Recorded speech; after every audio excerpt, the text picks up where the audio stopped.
So I want to talk about the 25th Amendment, and not in the way that you see everybody talking about the use of the 25th Amendment.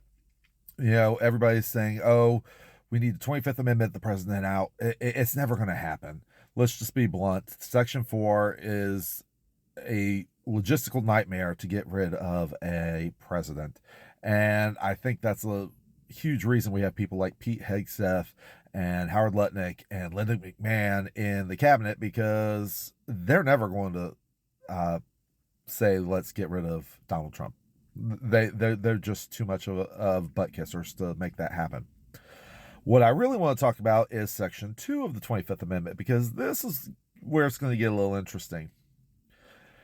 If something does happen to Donald Trump and he is no longer the president, JD Vance then has to pick a vice president, which has to be approved by both chambers of Congress. This is the only presidential appointment that has to go through both chambers. Everything else is just the Senate. But according to Section 2 of the 25th Amendment, when there's a vacancy in the office of vice president, the president nominates a new vice president who takes office upon being confirmed by both chambers.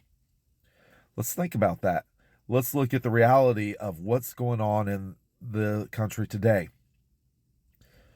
If the Republican Congress had any sense, and I really honestly don't give them that much credit, they would go ahead, impeach, and remove Donald Trump for the war crimes that he has committed in Iran. Get rid of him, and then let JD Vance pick a new vice president.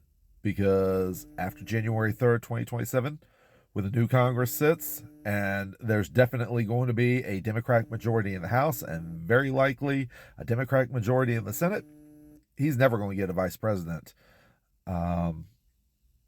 unless he gets that while the GOP holds a majority in both chambers.